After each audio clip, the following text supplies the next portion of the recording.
What's up, everybody? It's your Lost Light crew member's favorite nerd, and today we're going to be looking at Maketoys Trash Talk and Cogwheel. The packaging in this unit kind of comes in a Russian doll type of bit, and you got this box, and then inside that box, you got this box, which has a, typical Maketoys kind of design, and then inside that box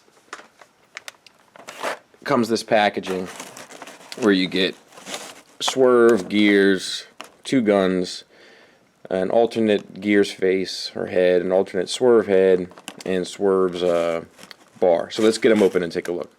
Okay, so here they are in their Cybertronian alt modes. Swerve's is pretty much spot on from the comic. Gears, I'm guessing they just took a little bit of creative liberty and just did what they thought it would look like. Now in the box they have this gun here, dedicated to him, to Swerve, but I like the way it fits on the side peg here to Gears, and let's face it, you're going to use my first blaster with him, which we'll go over probably tomorrow. And then if you want to get dumb, you can put the other gun on top of him, and then you got a super pimped out vehicle mode.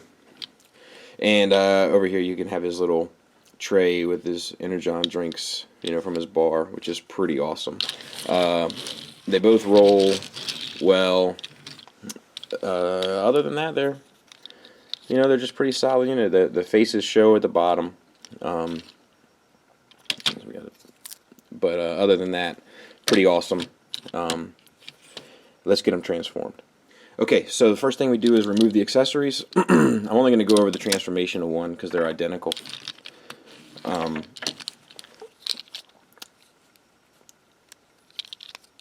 Legs flip down. Sorry. Wheels rotate in. This is like a Maketoys thing. They love to rotate some wheels. Feet flip back. And that's the bottom half. Okay, I backed up the camera a little bit.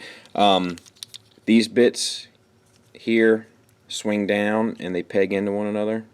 You kind of got to line them up just right, and they're a little loose, so you just kind of got to get it just right. There you go. And then the arms unpeg from right there, and then the forearms slide down,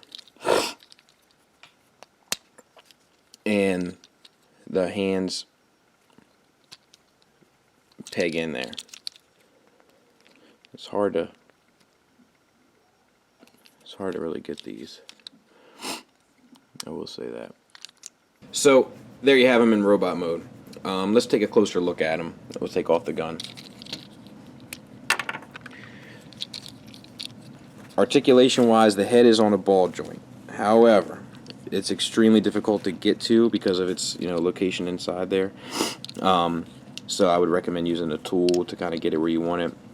Shoulders are on a ball joint and they hinge out a bit. Bicep swivel and elbow hinge. It's ratcheted actually, and you get 90 degrees. Now the wrist. This is one of my complaints so far. You can tell that this tabs in, this little piece here, into there, but it takes so much pressure and it's kind of in the wrong place to push that I'm afraid I'm going to break the ball joint on there. So it's not hateful to leave it unplugged, but I don't know, that irritates me. Waist is on a ball joint, which I love, because you get a little ab crunch kind of in there. Hips are on ball joints, thigh swivel, ratcheted knees, and then a ball joint for the ankle. As a result, you can get them in a number of different poses, and pretty dynamic poses at that. And it's mainly due to the ball jointed ankles. When switching out the head, in order to do that, because it comes with an alternate head, I advise just grabbing by the wheels and pulling straight out. At that point, you take a screwdriver and unscrew that. I advise only doing it half a bit. I'm not going to do it because I have no interest in the G1 head, which is nice, but it's just not how I display my figures. And then for Swerve, it has the Skullface.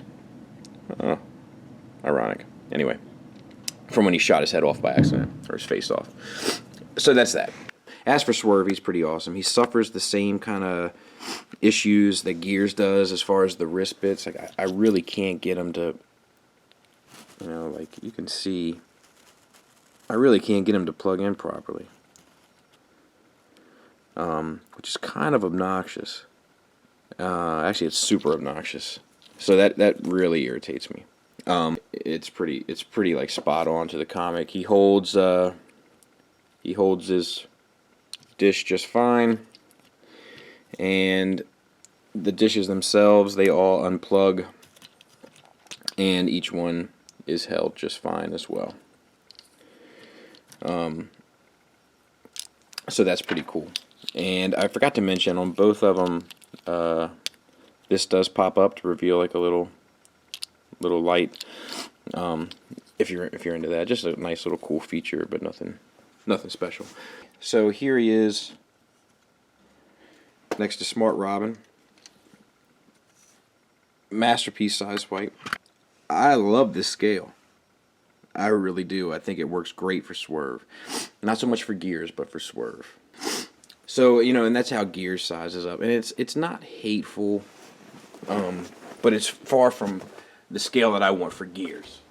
However, it is great for Swerve. I feel like Swerve works best when he's a little bit smaller than everybody else. So here's a iGear Huffer. So, and his days are numbered. But anyway, just because I got the X-Transbot one coming. But yeah, pretty cool. Now let's go over the sensitive spot, if you will. So there he is next to his iGear counterpart. The iGear counterpart just does not size up. Size-wise, he's a decent size, but he does look like poop in comparison. And this was a poor buy. This was one of my biggest buyer's remorse situations. And I lied to myself about it initially, and it was pretty embarrassing. Yeah, Greg? What's up, buddy? No, I was just giving you a shout. I got the iGear Yield or Bear to the right. Veer, yeah, Veer. I gotta be honest with you, man. He's pretty good. I mean, I spent $40 on him, so yeah. Why wouldn't I like him, right? Yeah, pretty good. You mean it's not supposed to be pink? Well, it's not really. It's more like a. It's more like a salmon. Yeah, no. You should get him. You should definitely get him. Why did I do that? Why did I lie to my friend? This isn't good. This isn't a good figure. I feel so dirty. I'm a dirty liar.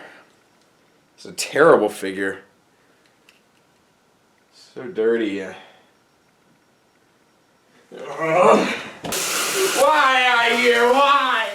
Why must you make a liar out of me?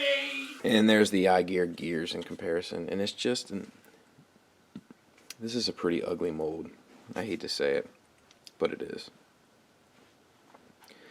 So, even though the size I don't really particularly care for on this one, aesthetically he's just so much better. He will probably be my void filler for the moment. So, final thoughts real quick on these two. They're a good set. They're relatively inexpensive, as far as the third-party game goes, and I do recommend them.